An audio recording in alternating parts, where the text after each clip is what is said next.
नमस्कार, स्वागत आहे आपले व्ही स्टोरी इनसाइट्स या आपल्या आठवणीच्या चॅनलवरती. आपण पाहणार आहोत दत्तकाची आवश्यकता भाग 3.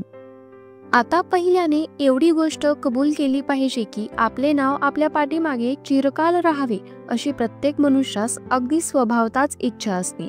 एका इंग्रजी ग्रंथकाराने त्यावरील इच्छेची व अमरत्वाची सांगड घालून दिली आहे.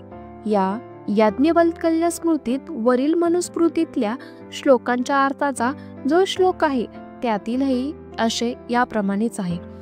लोकानंत्य दिवा प्राप्तिय पुत्र पौत्र प्रपौत्रके, म्हणजे मुलगा, नातू व पंतू यांना इहलोकी अनंत्य निरंतर नाव राहणे व स्वर्ग प्राप्ती होते असे या स्मृतीत वाक्य आहे.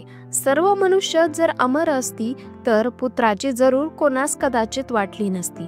पण मृत्यू हा सर्वात साधारण असून आपणास हे जग कधी ना कधीतरी सोडून गेले पाहिजे. तेव्हा शरीर, रूप, बांधा व बुद्धी यांत अगदी आपणासारखा बहुतेक मुलगे वरील गोष्टीत आपल्या वडिलांप्रमाणेच असतात. असा एक पुत्ररूप आपला प्रतिनिधी जगात ठेवून त्यांच्याद्वारे आपले स्मरण जगात चिरकाल ठेवावे ही इच्छा मनुष्यात सहज उद्भवली. आत्मान सतत रक्षेद्वाररैपी धनयेरपी या नीतिवाक्यांचे जे मूळ आहे त्यानेच मेल्यावरही आपलेपणाचे रक्षण करण्याकरिता पुत्राची आवश्यकता सिद्ध होते. तशा ज्यावेळी मनुष्य जातीची स्थिती अगदी बाल्यावस्थेत होती त्यावेळी तर पुत्रोत्पादनाची इच्छा विशेष बळकट होण्याचा जास्त संभव होता. मनुष्य जातीची पहिली सुधारलेली अवस्था म्हणजे कुटुंबावस्था होय. कंदमुलादिकांवर निर्वाह करून वंचर श्वापदाप्रमाणे हवे तिकडे भटकावे ही आपली अगदी पहिली स्थिती होय. अद्यापही आफ्रिकेच्या व अमेरिकेच्या रानांतून असली काही मनुष्य आढळतात.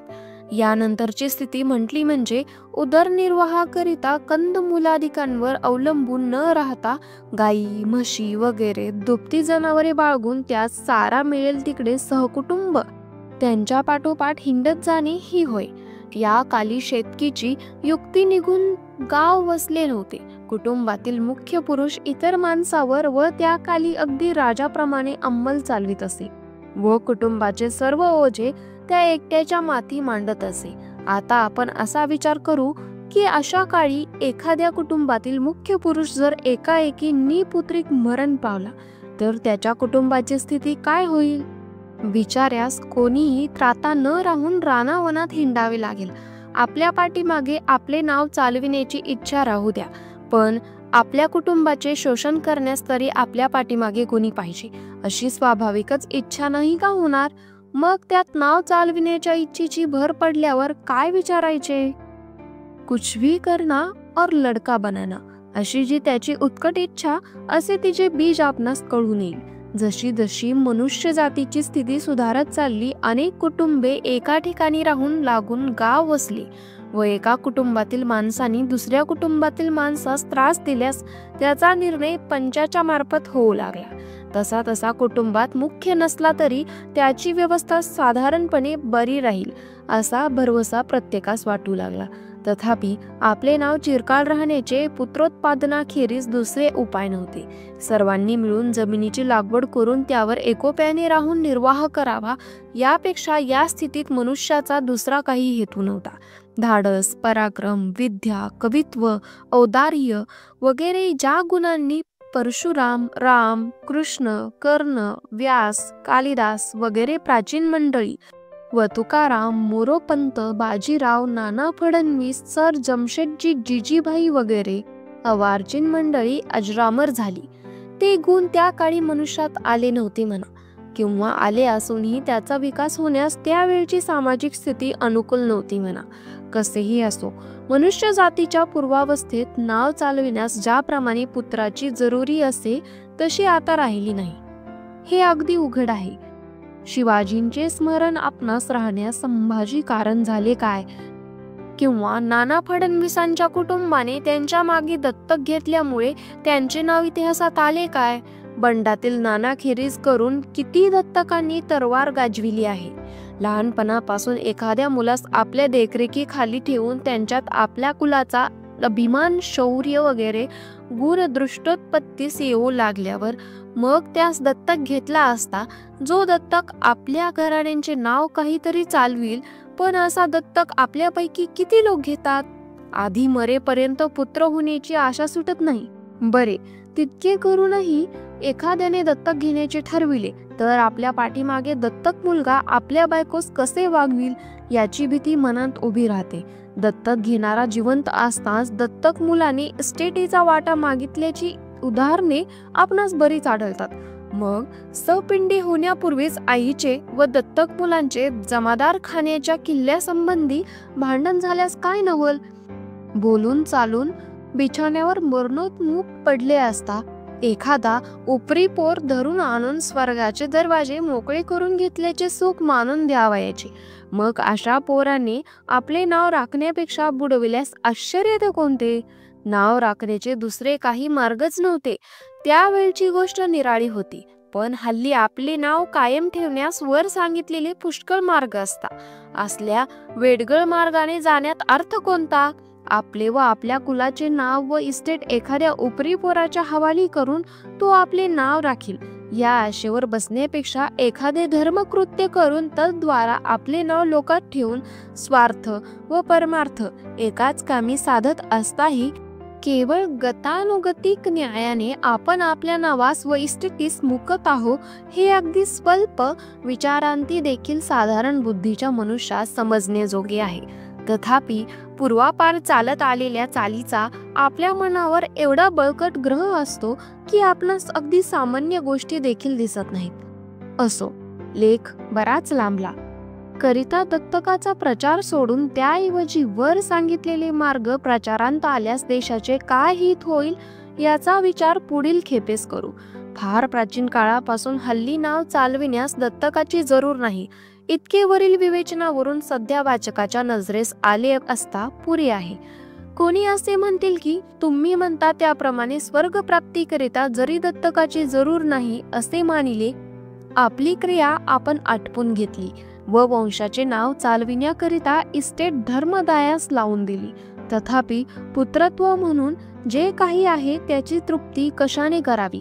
प्रत्येक मनुष्याचे आपल्या बायकोवर किंवा पुत्रावर जे प्रेम असते ते त्यांच्या केवळ उपयोगावरच नसते. मग वरील प्रेमास विषयभूत असा एखादा प्रतिनिधी त्याने पाहिल्यास त्यास आपण काय म्हणून दोष ठेवावा? भूक, तहान वगैरे शरीर विकारांचे ज्याप्रमाणे अन्न, जल वगैरे विषय आहेत त्याचप्रमाणे मानसिक विकाराचेही विषय असतात व पुत्रप्रेम हा त्यामधील एक असल्यामुळे औरस पुत्र नसल्यास त्याची जागा अनन्यपायांनी भरून काढणे जरूर आहे. वरील शंका प्रथमदर्शनी अगदी अनिवार्यशी दिसते, पण जरा नीट नजर दिली म्हणजे त्यातील छिद्रे आपणास दिसू लागतील. शरीर ज्या द्रव्यांनी घडले आहे ते शरीरातून पुन्हा आपल्या सर्व स्थितीत रोज जात असतात. एखादा मनुष्य 1 मैलभर चालला तर त्याच्या स्नायूंचा थोडा बहुत व्यय हा व्हावयाचा व हाच प्रकार बोलणे, हसणे, ऐकणे वगैरे हर एक क्रियेविषयी समजावयाचा. दर मिनिटास किंवा पळासही आपल्या शरीरातील काही द्रव्यांचा व्यय होतच असतो. शरीर कायम ठेवणे असल्यास तो आपल्यास भरून काढला पाहिजे. शरीरास असा व्यय नसता तर कोणासही भूक व तहान लागती ना व सर्व मनुष्य अमर राहिली असती.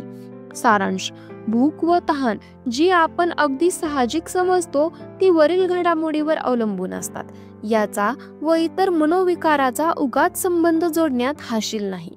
आपल्या पुत्रावर आपण जे प्रेम करीतो त्यास व्यक्त म्हणजे त्याचा उपयोग ढळढळीत नजरेस येतो अशा कारणाखेरीज दुसरी अनेक कारणे असतात हे आम्हास अगदी मान्य आहे. सहवास, आपलेपणा, अभिमान किंवा दोघांची शरीरे एकाच हाडामासाची असल्यामुळे समान द्रव्यामध्ये असणारे साहजिक आकर्षण वगैरे काही म्हटले तरी या प्रेमाचे पूर्ण कारण कळलेसे वाटत नाही. तथापि तेवढ्याने वरील अपेक्षा कसा सिद्ध होतो हे आम्हास कळत नाही. पिता पुत्रास जोडणारा संबंध वाचेस जरी अदृश्य असला तथापि या संबंधाचे अस्तित्व किंवा अभाव दोहोपैकी एकाच ठिकाणी कसा कल्पवयाचा? लोहचुंबक लोहाकर्षण करीतो हे करे, तथापि हा गुण लोखंडाचा का लोहचुंबकाचा? व तो अनन्य निरपेक्ष असू शकेल की नाही वगैरे प्रश्न ज्याप्रमाणे वायफळ आहेत त्याचप्रमाणे पुत्रप्रेमासंबंधी वरील प्रश्न होय.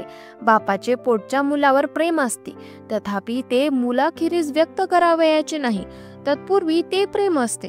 याचा अर्थच आम्हास समजत नाही.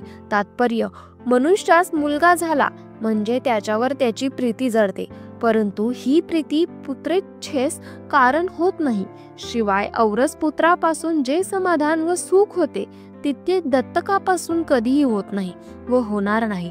अगदी ताने मूल घेऊन जरी आपण वाढविले व पुढे दत्तकही घेतले, तथापि ते लोकांचे आहे ही कल्पना मनातून निघत नाही. वस्तू पुष्कळ अशी कल्पनेवरच असते, तेव्हा या नजरेने पाहिले तरी दत्तक गौणच पडतो.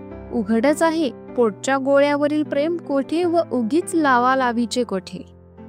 सारांश, प्रेमाकरिता कोणीही प्रथमतः दत्तक घेत नाहीत. आता ज्याप्रमाणे औरस पुत्र असता तुम्ही नाव चालविण्याचे मागील अंकी सांगितलेले उपाय करा असे कोणी म्हणत नाही, त्याचप्रमाणे एखाद्या मनुष्यास तसा पुत्र नसता. जर त्याचे प्रेम एखाद्या मुलावर जोडून तो त्याच्या हाताखाली लहानपणापासून वाढला असला, त्या दोघांचे अगदी ऐक्य बनून गेले असले, तर अशाच दत्तक घेऊ नये हे म्हणणेही रास्त होणार नाही. त्याची सोय त्या मनुष्याने केलीच पाहिजे, परंतु मरेपर्यंत मुलगा होण्याची वाट पाहून मरणसमयी गतानुगतिक न्यायाने त्याने किंवा पुढे त्याच्या पत्नीने आपले घरदार एखाद्या पोरास स्वाधीन करणे, यास मूर्खपणाखेरीज काय म्हणावे हे आम्हास समजत नाही. त्या पोराचा तरी या इस्टेटीवर काय हक्क, मालकाची इच्छा म्हणून कोणी म्हणेल. तर त्या समाजाचा असा एक प्रश्न आहे की मालकाने तरी ती आपली म्हणून हवी तशी उधळावी काय? प्रत्येक मनुष्याने मालमत्तेवर आमचा काहीच हक्क नसावा काय? असो, या प्रश्नाची उत्तरे आज देत बसल्यास आणखी 2-4 कॉलम लागतील. करिता तूर्त येथेच मुक्काम करीतो. दत्तकाची आवश्यकता हा पुढील लेख पाहण्यासाठी व्ही स्टोरी इनसाइट्स हे चॅनल नक्की सबस्क्राईब करा. धन्यवाद.